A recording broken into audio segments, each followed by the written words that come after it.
Oh, We we're are live. live. Not live on here yet, man.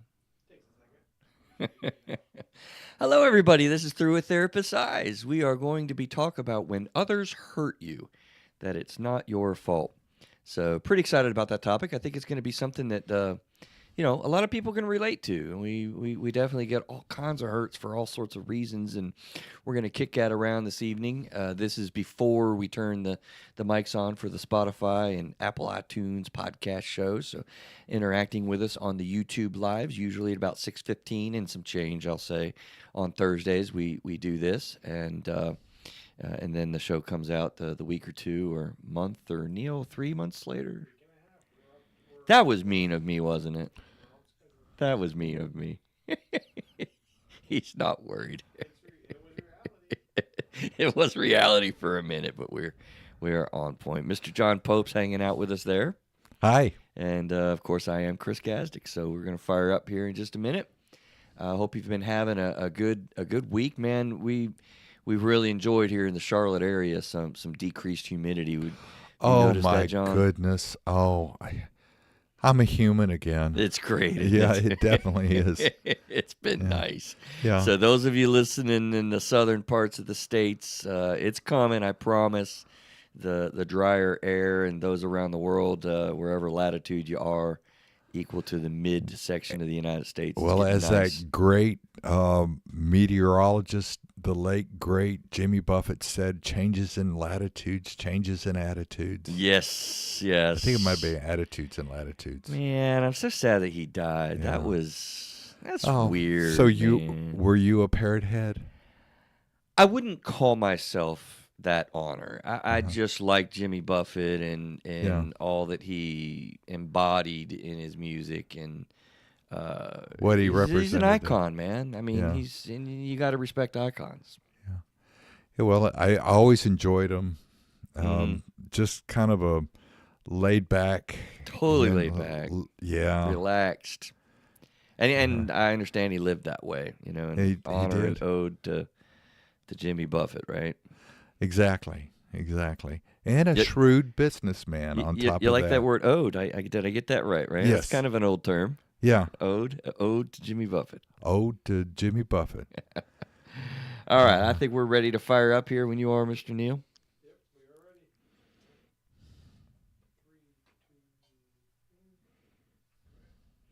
Hello, I am Chris Gazdick, and this is Through a Therapist's Eyes, where you get insights directly from a panel of therapists in personal time in your car and at home. We have Mr. John Pope is with us today.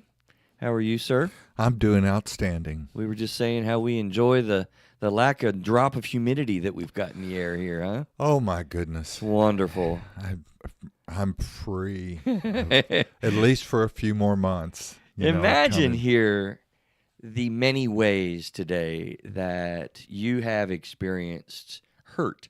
You've experienced hurt and pain, and that's from people and situations in your life. We're going to talk about that today and how to cope with it. And the tag here kind of is that it's not your fault. We tend to under deliver that message to ourselves when we feel hurt or things have gone on in our lives, either momentarily or chronically. So that is what we are going to be talking about here on September the 21st, 2023. Miss Victoria is not with us. She has some child care challenges, but Mr. John Pope is. And I'm glad to be here. All right. So hopefully we will make this engaging and You say that with zest. I love yes. that. I love that. So to subscribe to the show helps us out. Click the bell, guys, for notifications and give us the thumbs up. It really helps us get known and shown and seen in the algorithms and whatnot. John gets upset if you give us a 4-star. So We want a 5-star. thank you. Okay. Please. We have to say please, though. Please. Right? Right. Yes. Here I'm to a southerner, so it has to be. here Please. to our show sponsor. We have First Horizon that is sponsoring the show. We're appreciative and grateful to them. They are a pretty cool bank, I'm going to say, honestly. It's a great feeling. We had one of the representatives on the show and talked about their care for customer service. Like, it's not just a talking point, I think, with them. I've experienced it walking to their branch in the local branch here, and it's a good feeling. In fact, I saw you walking did to you the branch. to Yes, go I into the did. branch? Yeah, and I Put a- went to Duncan's and Put a and deposit in, and yeah. it's within walking distance here. I like Yes, that it too. is. You Yeah. know, that's unique to us, but around the states, man, they've got lots of branches next to you. Find one, check them out. First Horizon, they are awesome. Also, we have the show coming to you from Reed Ferguson. He would love to come to your party, your event, and do a private, personal, and really cool engagement with his music. REIDT Ferguson FERGUSON.com. Check him out. It's good stuff. Good Scottish name. Is it? Is that Scottish? I think Ferguson is. Yeah. I would have no idea. That I could see that. So this is the human emotional experience which we do endeavor to figure out together with all of us and you. So I don't know how we should start, John. I was curious about your response when you found the topic, and you said, "Well, you'll see," and I'm like, "Uh-oh." So the hurt that we experience in life, and the idea that I had with this was really kind of tagged on to, like, last week. You really have to check out the show, guys, listening out there. We did one on emotional freedom, and I got great feedback that was a really cool show. Like I had a few people reach out and tell me, like, "Oh, that was a good one," And I was looking at coordinating things a little bit with the theme, and letting go and forgiving and experiencing a concept of emotional freedom. How well does that tag up with when you're feeling hurt by others? Well, my experience with feeling hurt is that if you're feeling that hurt, you can't. It's hard for you to empathize or to be able to. You get bound up. Your emotions get very bound up and wrapped up, and you become very introspective. And sometimes you become very sensitive. Introspective, and it may be internalized. Internalized, yeah. Mm-hmm. Think about these questions, right? Understand shame-based feelings. Again, we've talked about that on a show recently, but that's a big part of this when hurt by others, and understanding blame and how that operates with you and the person or event that hurt you, and understand what leads to hurt feelings and emotional pain. Emotional pain is a real thing, and I know that out there. With multiple events in your life, more than likely, and how to manage this experience. These are the things that we kind of want to get to. We talk about things, John, in the show, like through a therapist's eyes. Mm-hmm. These things really happen in our office. It's by design. I mean, I'm experiencing things. I'm gonna tell you, I didn't plan it, but like literally today, or was it yesterday? I was talking with somebody. I'm like, oh my God, I did not do this show thinking of you, but it was really palpable that he had been experiencing hurt and was managing that pain that came from that had stuck with them for a long time and didn't even realize it. It was really remarkable. I mean, so in other words, like he was able to say aha. He had that aha moment, right? And literally the scales fell from his eyes. He was able to see that he was carrying this hurt through the years. Didn't know it. Thankfully, he's under 20, so it hadn't been that long in life. But let me tell you something. You all know out there, we can have a hurt experience that really sticks in our spirit for a long time, years and years and years, until we deal with that, resolve that, let that out, let that go. Then it's the source of what you're experiencing is lifted. Mm-hmm. But if it doesn't lift, the source continues to create that emotional pain because of the hurt, causing behavior, causing reactions, maladaptively probably. Mm-hmm. and the source just remains, and it repeats over and over and over again. Like, how long can people, John, that you've seen deal with hurt that they've experienced? Oh, forever. I mean, Right? basically, yeah. I was just you kind of stimulated my thinking a little bit there because I was thinking that in some ways hurt is sort of a lesser type of PTSD because you keep replaying the same script over and over again. Oh, I like that. Yeah, and you can't let go. And again, it would show that everything is internalized and bound up. So you're not free to be able to interact without some sort of constraint on you as a person. You know, it's really that's neat. I didn't anticipate that, but you're right. I mean, we talk about PTSD, post traumatic stress disorder, and I like to highlight a lot of times people don't really know that there's like a PTSD light, which is acute stress disorder, as Right. you know, right? Right. Well, even under that is the much more common experience. You might even say the drama that we have in life and the drama that we play out as a result in our life that can be chronic. Like, that Like it really is dysthymia traumatic. is to depression. Right. Yeah. Right. Of Yeah. course, that's a clinical term, and dysthymia can be like depression light, Low grade. lower grade, but chronic. Chronic. The point that I'm trying to get at here is the chronicity, Mhm. right?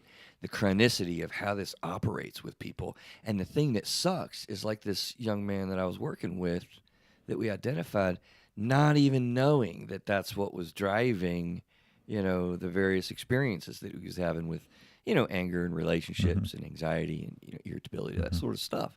There are sources for that. And in therapy, you get an opportunity to look at like, well, what are those sources? And sometimes, oftentimes,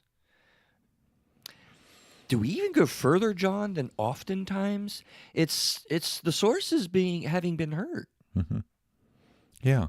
Do we go further than often and say, when you have that, maybe it's, almost dang near 100% of the time probably related to some sort of hurt. Yeah. Oh, I would agree on that. You think Yeah, so? Definitely. Because that Yeah. feels like a strong statement that I'm just toying with in my mind. Yeah.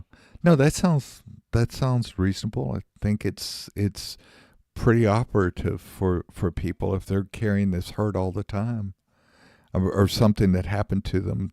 It's on the surface. There's some sort of emotional injury. Your that injury, occurred. and they're wearing it.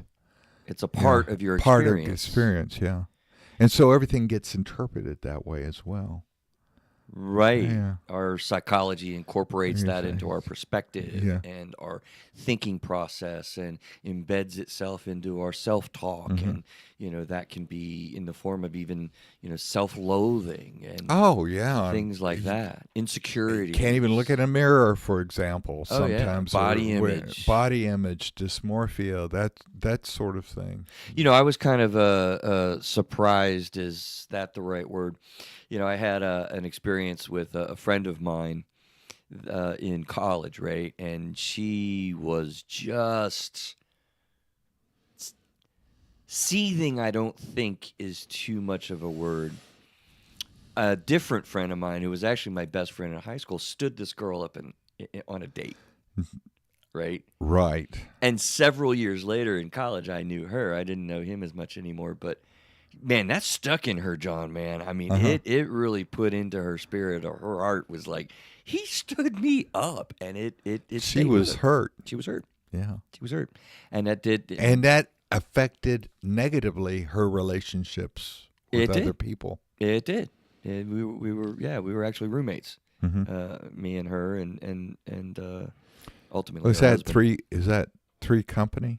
Three's Company? Yeah. You know what? I guess so, John. I never really thought of myself as the Three's Company guy, but I was definitely the third wheel in that deal. I never felt that way. And as a matter of fact, like, me Well, and- you do look a little bit like John Ritter. oh dear goodness, Dude, The late great John Ritter. the late great John Ritter. I've never been told that joke before, John. That's interesting. Well, let's dive into a little bit of the what types of things are we really talking about? Like, let's needle in a little bit to, like, when we talk about people being hurt, let's identify with some level of specificity, right? Like what types of things do we see in our therapy office? I mean, I generated a little list of an idea, but what say you is with some of the things that, like that example with her being stood up? I mean, that's a simpler one, but I would say something maybe, and I've seen a little bit more of this lately, I guess post pandemic, is where marriages are breaking up.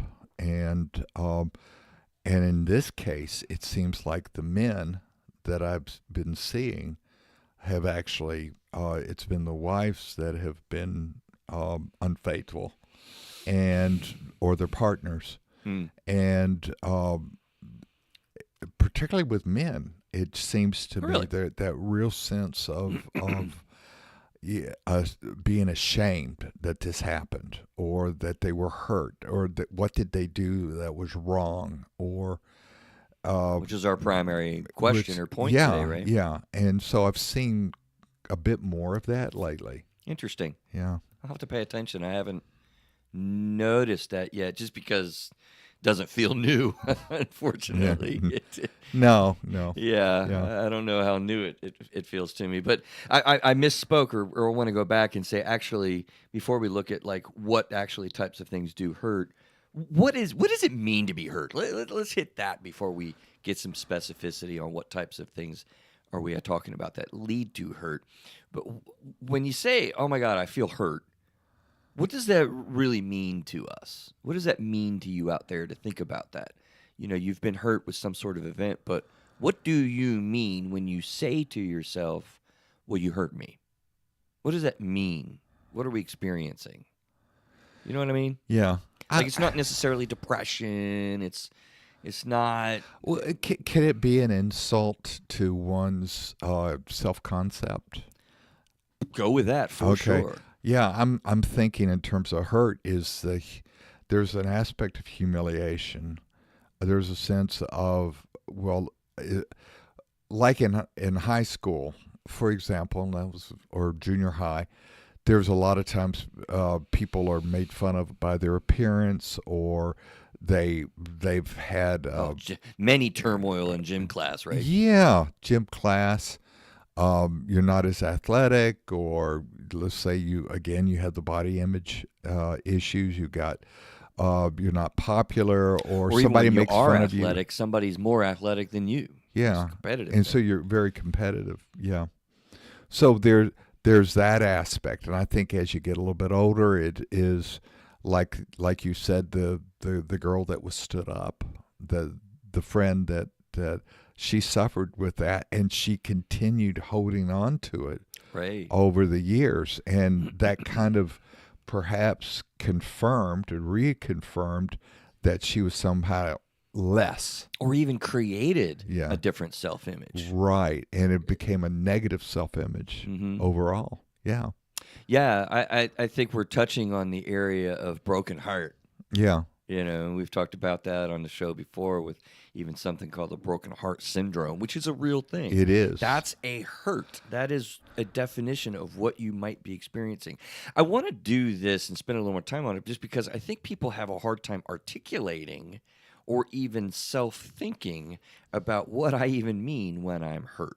Mm-hmm. So your self-image, your concept of self is affected. You get this experience of a broken heart and that pain that's there. But you're insufficient. That was the other thing, is that somehow you're incomplete. That there was a point where you were more complete, and once you had this hurt, you're not whole anymore. I think in terms of and that can't be restored. That It doesn't aspect. feel like it could be restored. It doesn't feel like it could be restored. But it can. But it can. Lord of the Rings, Frodo had to bear the ring. Oh, yes. Okay. Okay. All right. He was affected so negatively by that ring, even though he remained pure. He still could feel like he never belonged anymore and could not be whole. That's really powerful. I hope you've watched The Lord of the Rings, you who's listening, because that was a very powerful emotional movie. What was Frodo's companion? Do you remember his name? Sam Goodwise. Sam, man, he was. I really was touched in the heart by watching the particular, whichever one, like the second or third one, where their friendship was really examined, and Frodo struggled, as you just explained, and thus doubted and distrusted his ever so loyal companion and dear friend Sam. But Remember Sam that? did not give up. And Sam stayed with him. To me, in one way, I identified more with Sam Yeah, because he was faithful always. I did too. Yeah. I did too. It was a powerful depiction of friendship to me, Yeah. and staying with somebody who's struggling. Yeah, that. Oh God, I love that. Boy, I could just stay there all day. As a matter of fact, we need to talk about friendship on this show a little bit more. We have not done that a lot. Hey, look out for that next month, because I think that's coming. It's a powerful antidote to being hurt. I think a little more. So we're going to talk about friendship greater than what's on Friends. Yeah, Yes. definitely. That's on the TV show. It won't be in line of, Yeah. of Friends. So we've hit a couple of these things on what it really means to feel hurt. We missed one so far, I think, a big one, which is betrayal. Right? That's a stab. Oh, yeah. It's a stab.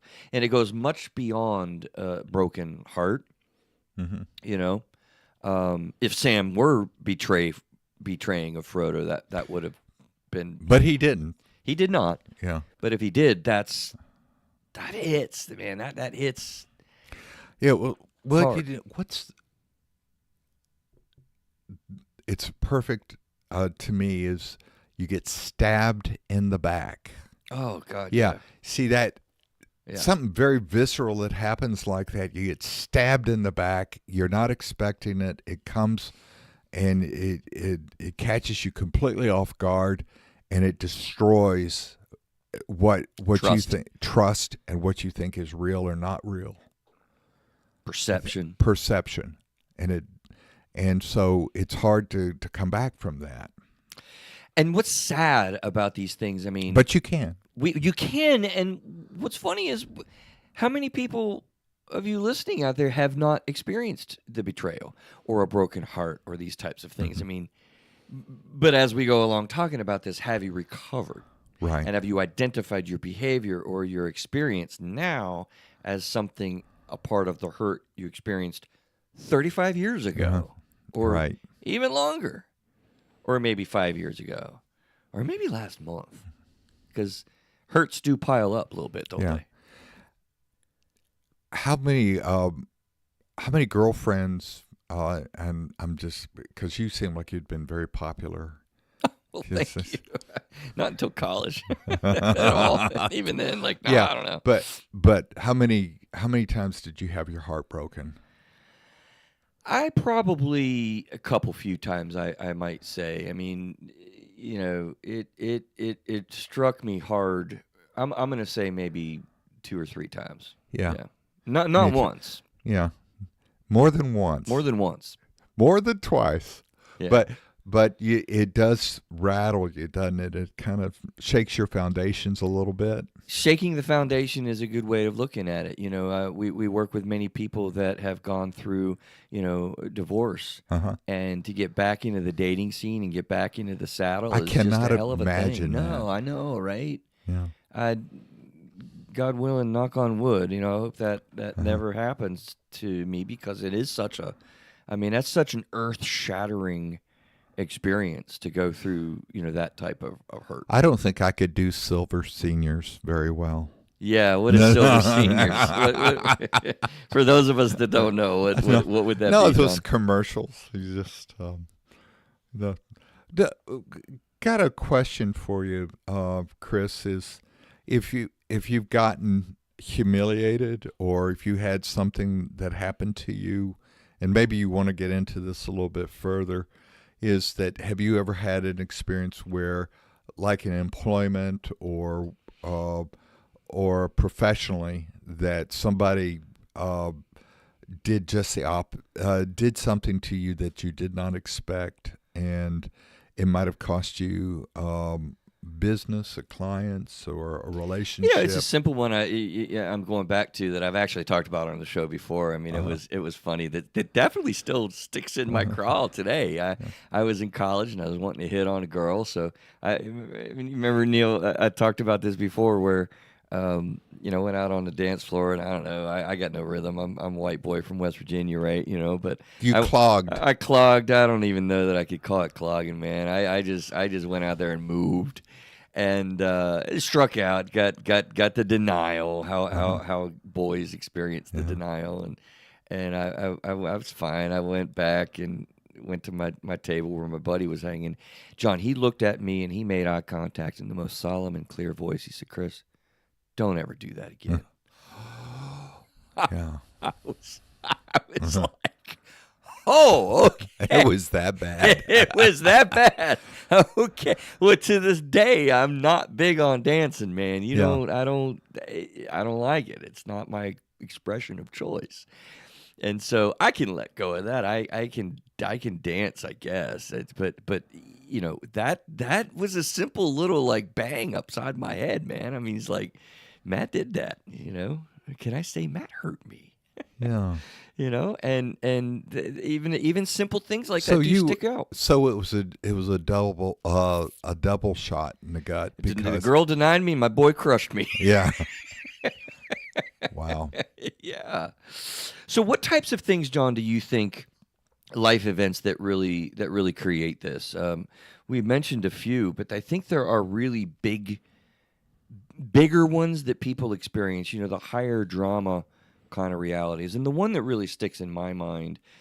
I really very much, for all you therapists that don't know much about substance abuse Hmm. issues, I really advocate for getting training on that and learning about alcohol and drug related problems. No more of this. I do mental health and I don't do substance abuse services. I reject that. I really do. I don't know how you feel about it, John, but No, for I agree. yeah, I mean, I think creates a blind spot in my right mind.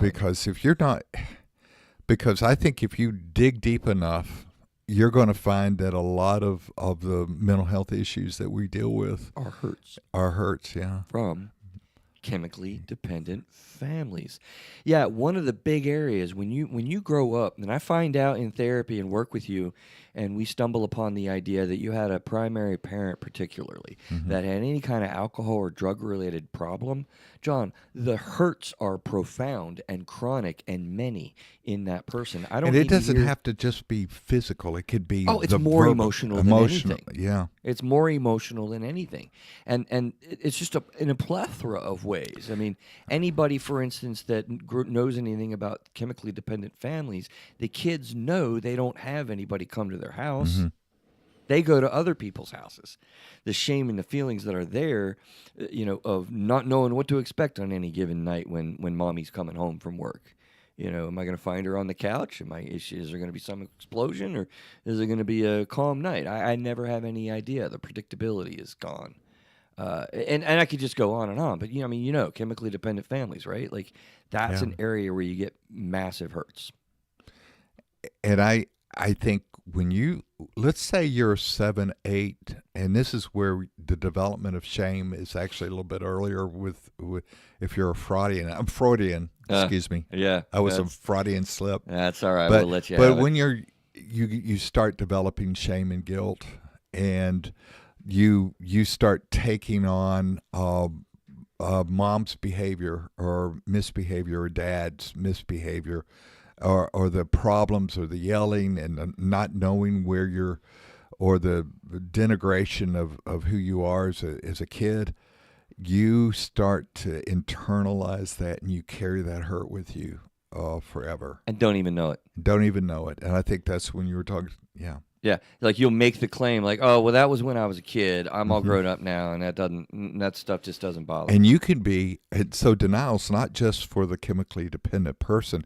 Denial is for the children of chemically dependent. And the denial defined as not being able to see Yeah. what is there. It's Right. not denying that there's something there. Yeah. It's I can't see it. I'm Yeah. blind. As you say, the scales were lifted from my guy's eyes, Yeah. this morning, identifying that that's actually what's bothering him, and he Mm-hmm. didn't know it. Having really critical parents, right? Mm-hmm. Or a really critical spouse that's chronically just undermining you. This is a powerful source of hurt. We mentioned betrayals. I mean, with affairs, of course. How about just lying? Mm-hmm. There are people that have a level of dishonesty about them, and I just had a clinical session just 2 days ago where the whole session was dealing with the challenge that he felt, the anger, the hurt, ultimately, right? Because hurt comes out with anger, right? Mm-hmm. It Anger is does. really about something underneath, and his wife lied to him. And he's like, why would you lie about something stupid? I don't understand why you were telling me something that is not true, fundamentally. Oh, I see that in a lot of couples counseling. Right. Is the sense that a spouse lies and does so, and the person is absolutely, again, blindsided by it, or, and again, it was there all along. It just never saw it, Never noticed it. never noticed it. Just coped with it. Just Yeah. endured with it. I got a book on my shelf that says, when parents hurt. Mm-hmm. How about the chronicity of life experience with having really, unbeknownst to the kid and not really being purposeful, but a really disobedient child?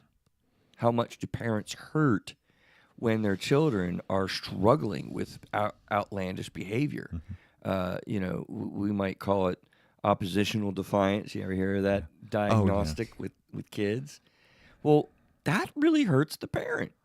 I'm not doing a good job. I'm a terrible parent. I'm inadequate in some way. I'm not whole. What have you done? Yeah, I known a parent who was nearly pushed down the stairs by the child, and 20 years later, that child is still blaming the parents because the child had to be institutionalized for a while, Really? hospitalized, yeah, Right. for a month, yeah, And now still blames the parent. Well, there's a word. There's a Right. word, blame. Yeah. It's an important But word. the parent has had to deal with that guilt and that shame of having to do that for the health of the child. The child got better, improved, but at the same time still has that resentment. So some of the reactions from all this stuff we highlighted a little bit, but decreasing self-esteem, self-loathing, negative self-talk, internalization, like I think we identified intrinsically where this stuff really kind of leads to. So let's touch very briefly on shame, and then let's go a little bit further with the blame game that happens. So episode 237, if you listen to this one, you probably really want to check out because we did a lot. I mean, it was shame on medical conditions, if I remember correctly. But Right. But we really laid out what shame is, how it works, how it operates, and the operational reality in your behavior, attitude, and all those types of things. Fundamentally, I did something wrong. I'm not enough. That's kind of the way shame works, and the social media impacts we talked about, and I highlighted something that actually comes from substance abuse families, the no talk rules. Do you see that very often and try to break those rules that people come to us with? You know what I'm talking about? No, would you explain that a little bit? The no talk rules is a classic substance abuse family Yeah. thing. You learn, of course, right? Right. You don't talk about this. Right. We don't talk about it. It's a rule. You learn it. And if you break the rule, you get reminded that the rule's in place. I think that happens with things that hurt us.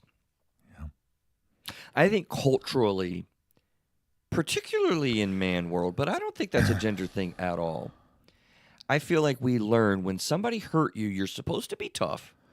Well, You're you're supposed to gonna put your big girl suck it pants on, up. suck it up, stiff upper lip, Yeah. machismo. It's in multiple cultures, and Yeah. our cowboy mentality in the States. Yeah.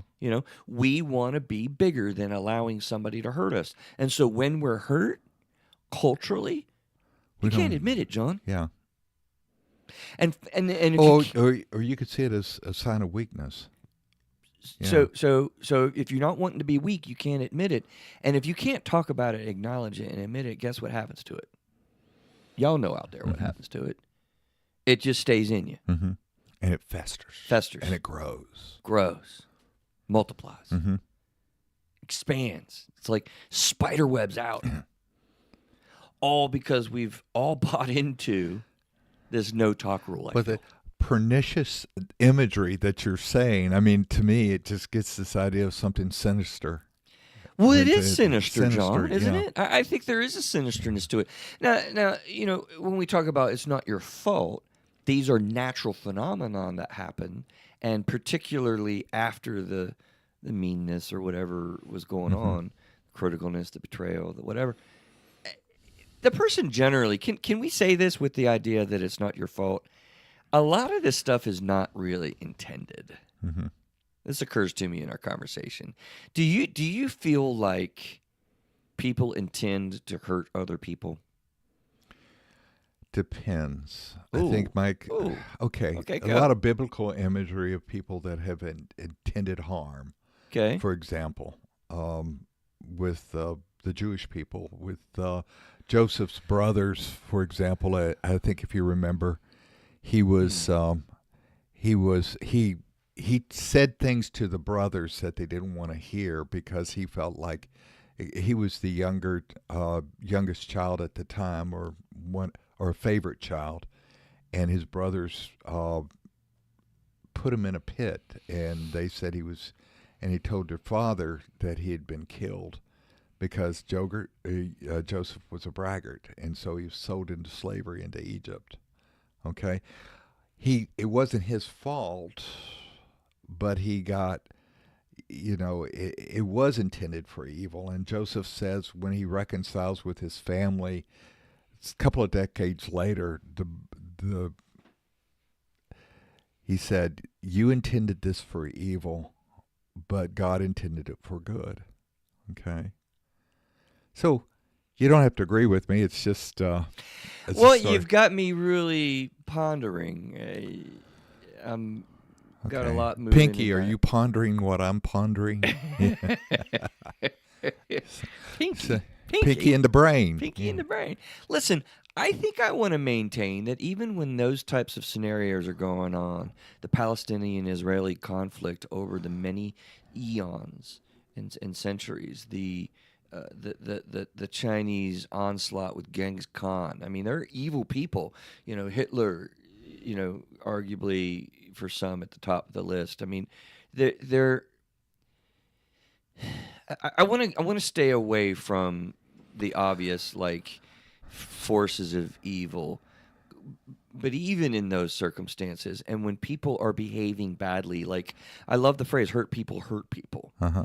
I submit that there's really a lack of intention when somebody is even lying to you.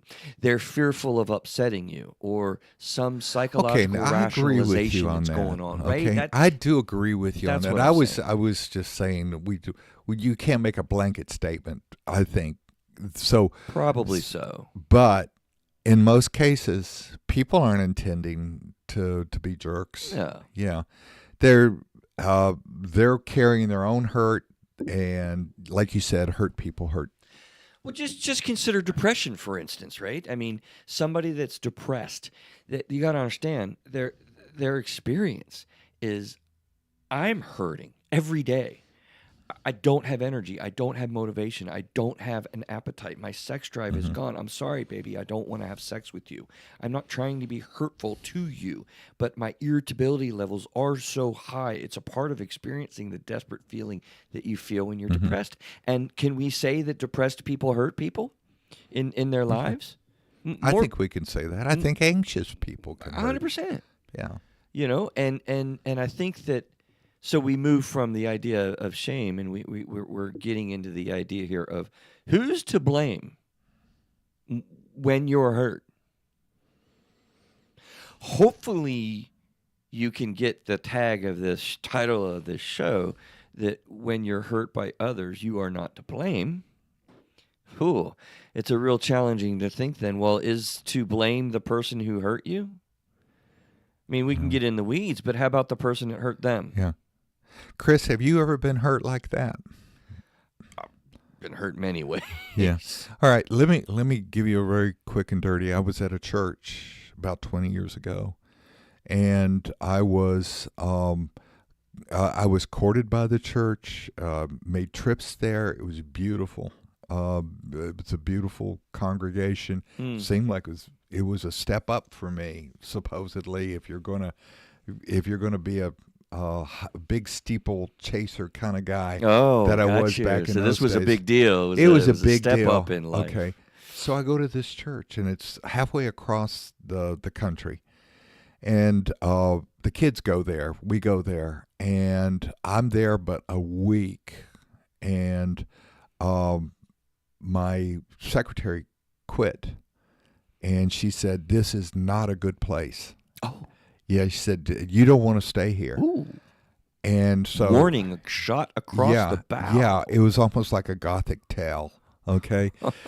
Well, found out that essentially that there were a lot of good people there that were hurting, and one of the things was that there was a lot of discord, and there was a sense that the church wanted to leave the denomination, and Okay. most of them did.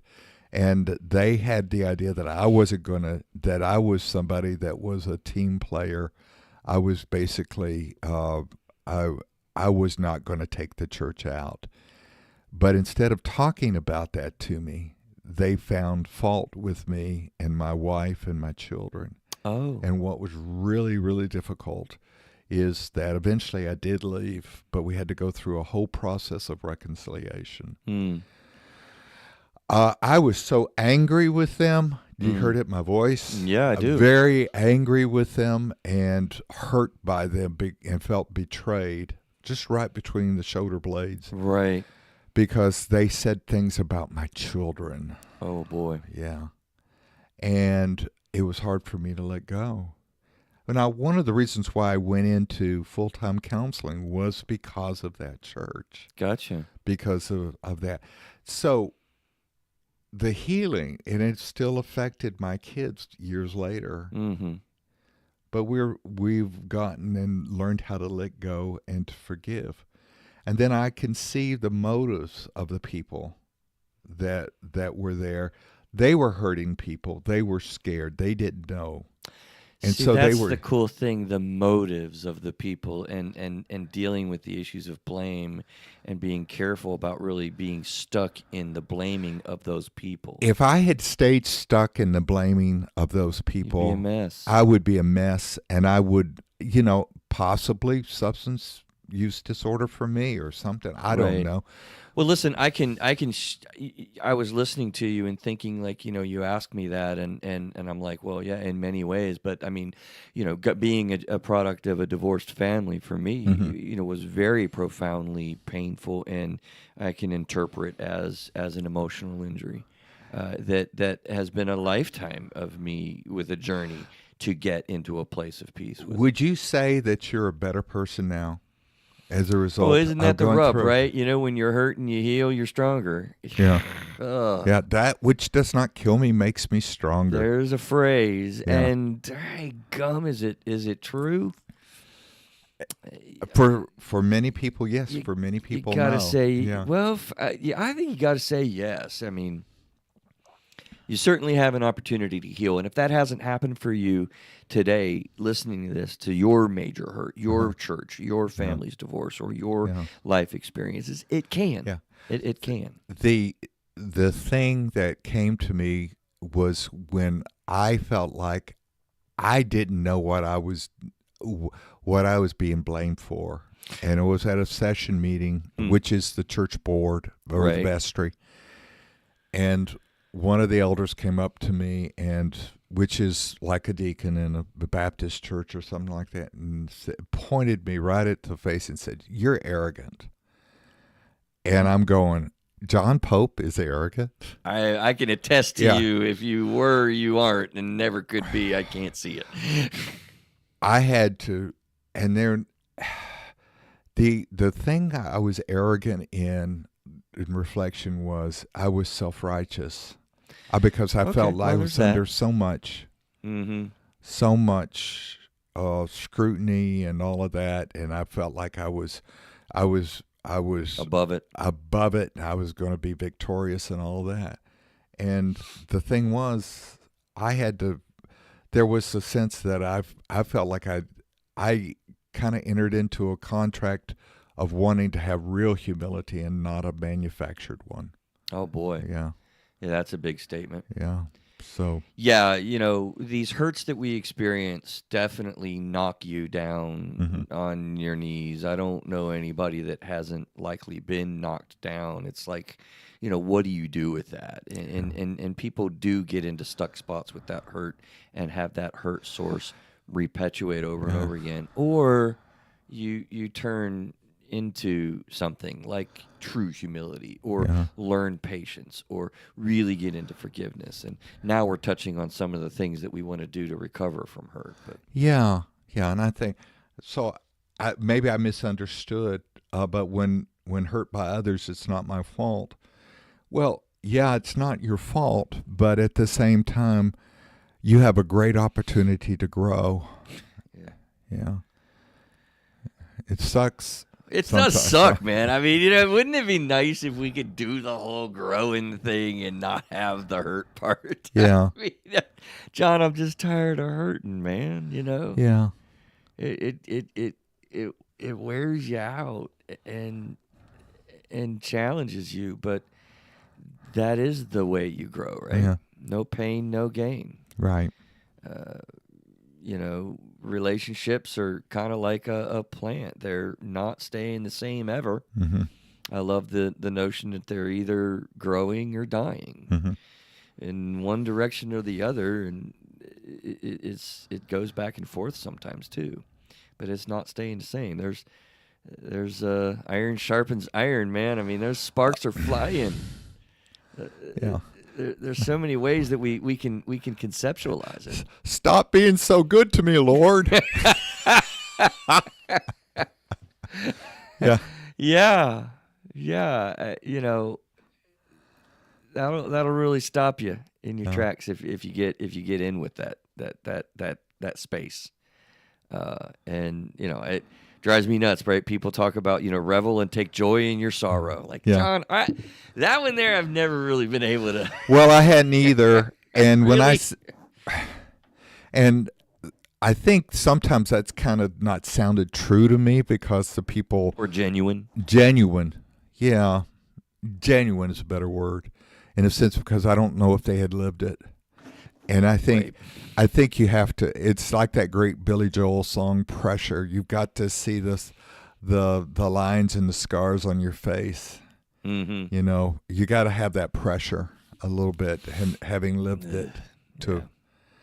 It's funny. It just makes me squirm a little bit because Uh-huh. it is. I mean, you thank you for sharing. What happened with the church, and there are usually multiple points of pain. Divorce. Mhm.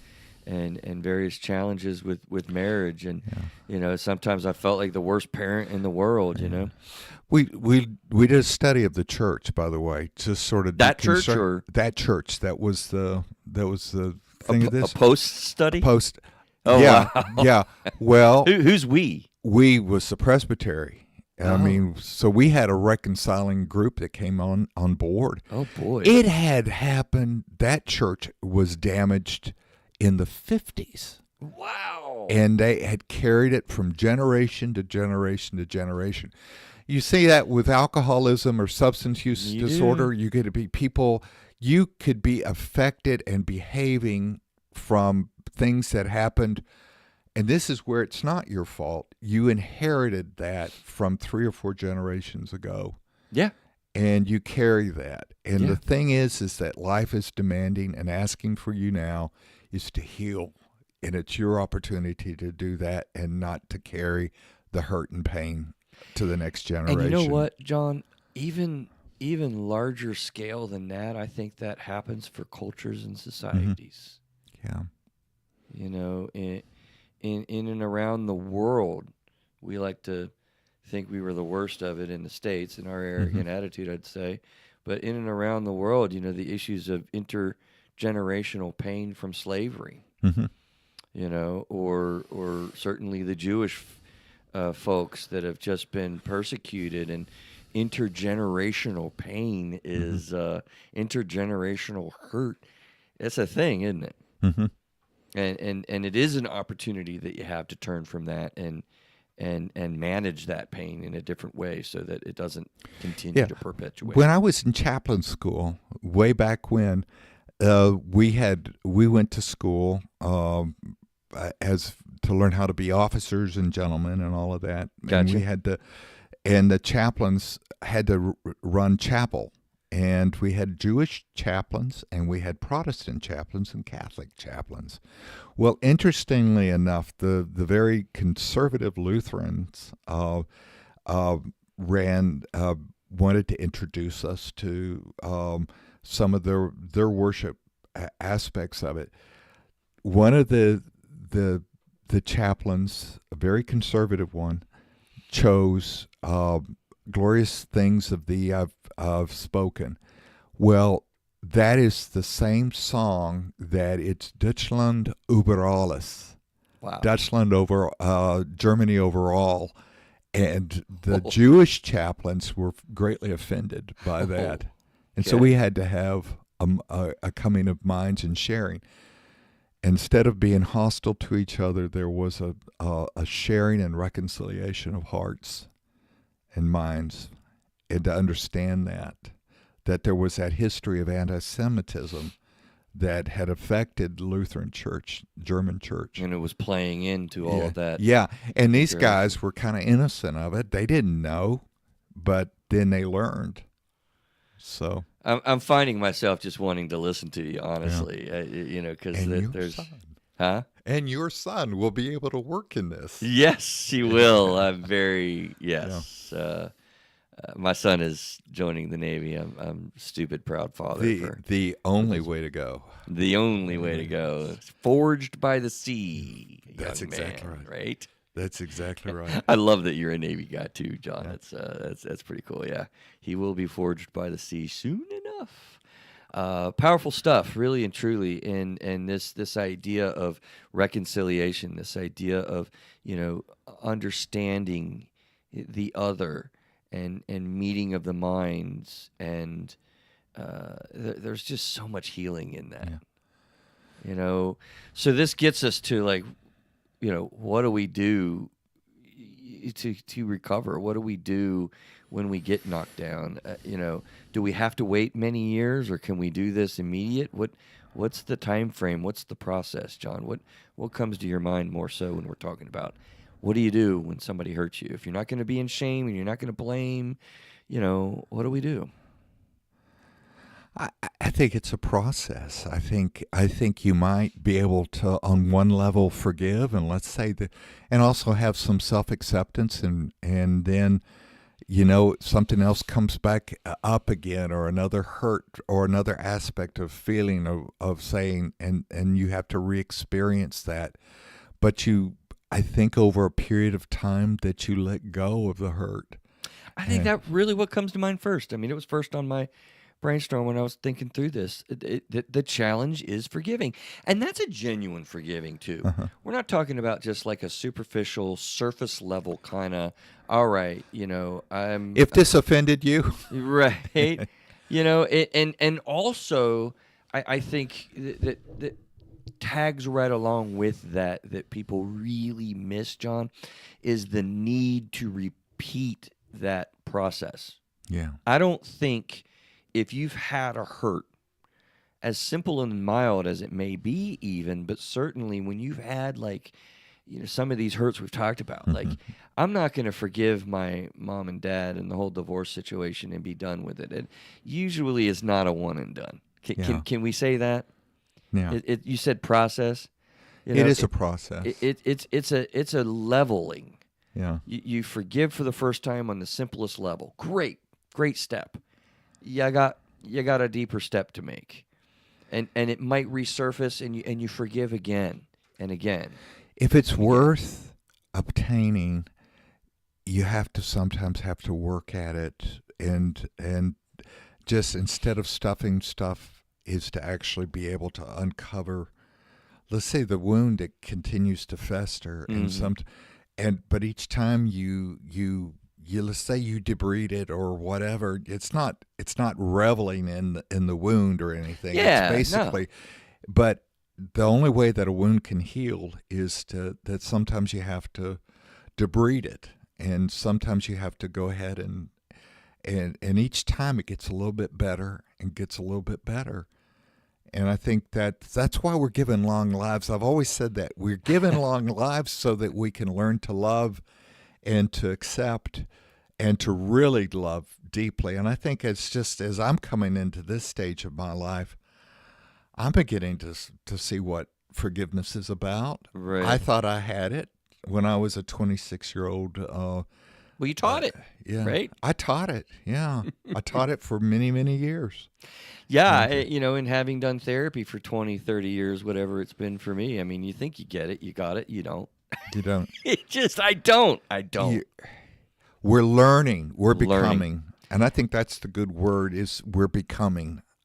That is a good word because that process of continuing to evolve, I hate that idea. You can't teach an old dog new tricks because I think you're right. I mean, me in midlife, you're in a later stage. I'm in a mature. You're in a mature stage. That maybe you're a fast learner when you're a young person, but if you have, there's a whole lot more to learn, and I've learned that.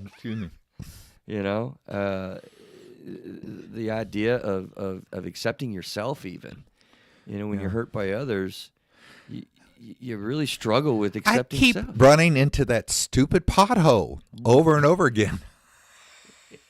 You've mentioned that before. Go further with that. One's a good one. No. You finally learn you learn your lesson eventually, and you don't keep. There's a point where you start to find it dawns on you that you don't have to do the same stupid thing over and over again. I think that's the term for insanity, isn't it? Doing the same thing over and over again, expecting different results. Yeah. Yeah, I think that comes from the AA program, if I'm Yeah. correct. Yeah, you stub your foot and you wonder what I'm doing. You stub your foot again, you wonder what you're doing. It's kind of like, why am I walking in the same space every day? We're not Wile E. Coyote. We are not. No. We don't have to be that way. No. Pay attention to yourself. Pay attention to what you're feeling.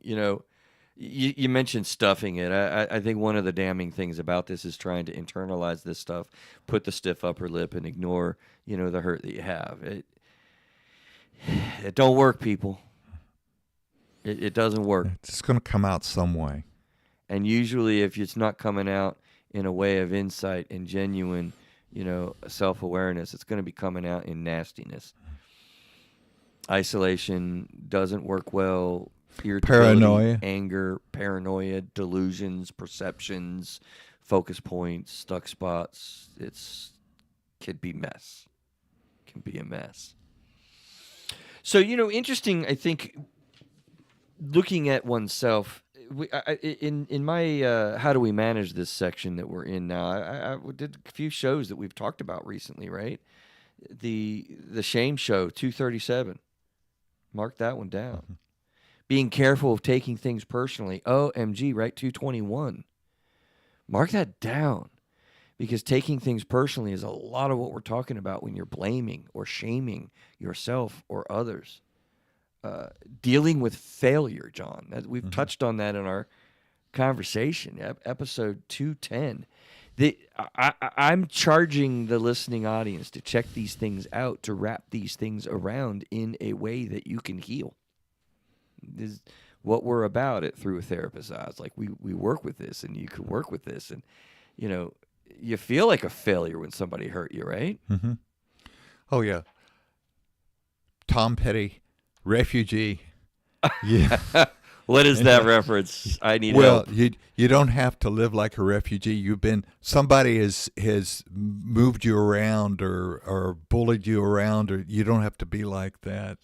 You don't have to I know the song. Now, I'm guilty of not getting the words and the messages a lot of times with some I'm songs sorry. like that. Well, I'm so old. I'm just like this it's guy. awesome. Don't apologize for that because it's Listen to the song. Okay. Listen to the song. Yeah, because people sing about this stuff. People artistically paint about this stuff. We have poetry, the Iliad, right? Right. There are powerful human experiences at play, and you are not alone, sir.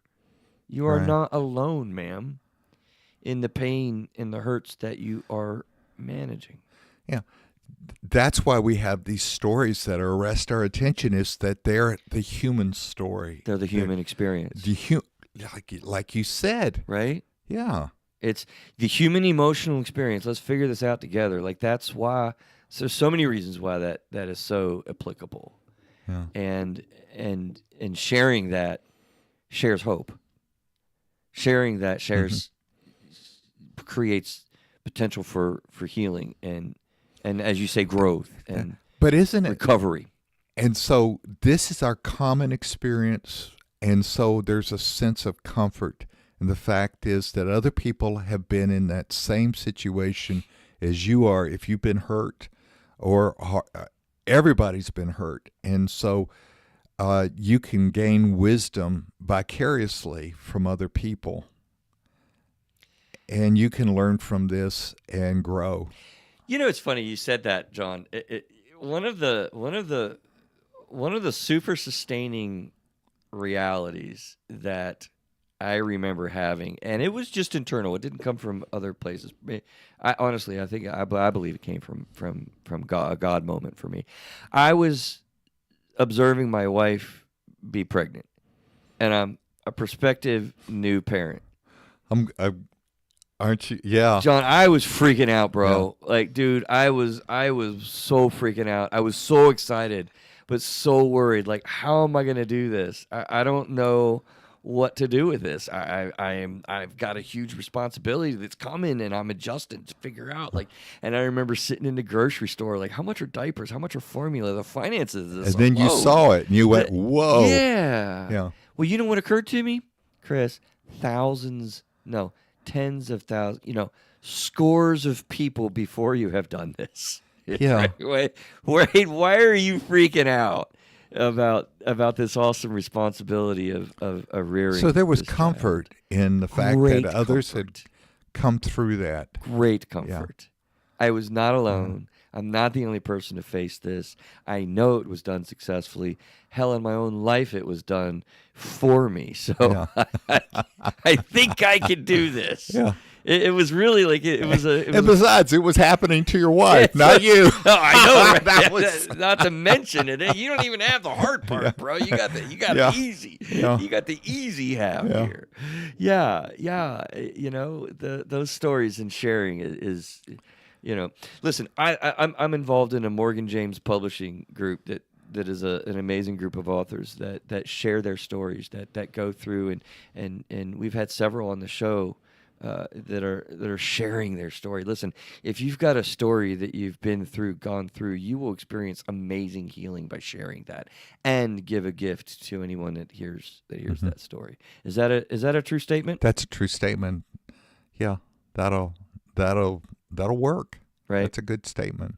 I mean, and we even have whole constructivism theory in therapy, right? What's your story? Write your story out. Share your story. Yeah. What's your story? Write your story. Share your story. Like your story. There's a lot in a story. Yeah. It's a whole lot of healing in a story. Yeah. That's one of the things that I've done in my life over a period of 50 years, and that is write my biography. Write and share the story. And it's interesting that there's some things that are very similar, but I've also seen an arc of growth, not because I'm some great guy or anything like that. I bet you are. But thank you. But I've been able to learn and to be able to continue on, and hopefully I will continue on doing. One of the gifts, and we've talked about this, I think it's been mentioned multiple times, of being a therapist is hearing people's stories. Yeah. What an honor. Yeah. We said it at the same moment. Same time. What an honor and an experience to sit with people and be with people that become willing to allow us to see behind the veil into the story, into the experience, and it's just such an awesome, unreplicatable position to be in. It just makes me so grateful. People have been doing this for thousands of years at campfires at the Oh campsite, yeah, yeah, and being able to tell these stories, and that the stories that other people have, they actually, I every time I listen to the story from a client, I'm incorporating that and saying, okay, is there a bit of wisdom that I can take and share with someone else? I mean, yeah. it's a very humbling thing. Right. And does build on itself. Hmm. So as much as the pain and the hurt Hmm. can build on itself, hurt people hurt people. Ooh, wait a minute, I got something here, John. Hurt people hurt people. Healthy healing people heal others. Yeah. Ooh, I like that, right? Growing people grow others. Right. Yeah. Write that one down, Neil. We got this theme phrase list that we have. Yeah, And because that we needs say to be the one of negative them. thing, hurt people, but Growing people people grow others. I love grow that. others. Yeah. I love that. Yeah. That's going to be on a t-shirt sometime soon. Yeah. Through a therapist's eyes. All right, listen, what else we got real quick on this list that I kind of generated in my brainstorm? Forgiveness, letting go, being careful about taking things personally. Again, episode 221, dealing with failure. You have a big opportunity to learn from mistakes. Spent a lot of time on episode 210. Don't forget about episode 237 when we dealt with all of the mentality of shame and recovery from that. You know, good old emotion management, embracing course corrections that I think we talked about, communication so that you're not alone, setting boundaries, managing relationships. I mean, these are the things that lead to healing. These are the things that, you know, John, you shared doing in the church when you were hurt. You know, my with the divorce and various other experiences. I wanted nothing more that I wanted to do was to resign then and there and just go Yeah. and when the presbytery said, well, we want to work with you through this.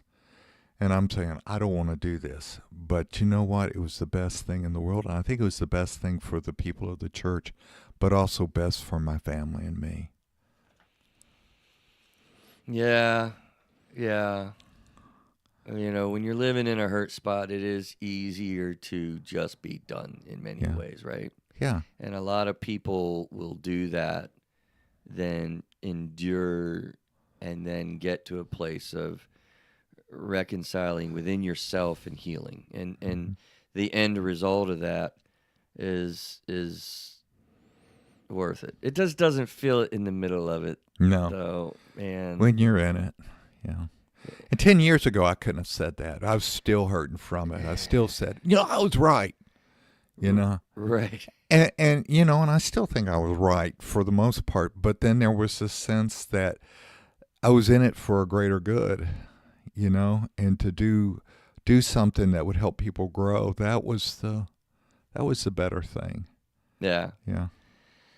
So let's get out of here with the idea, guys. Listen, you know your hurt spot, whether you pay attention to it, whether you've tried to forget it, whether you've tried to stuff it down, maybe cover it over with destructive behavior, substance use disorder, or promiscuity. You know those hurts. Pay attention to it. Look at it. Take the scales off your eyes, like John said. Be with it and understand that it doesn't end you or kill you. The pain that you feel with it is real, and it feels like you want to stop and just change directions and get out of it. But when you go through it, my favorite life quote from Winston Churchill, when you're going through hell, keep going.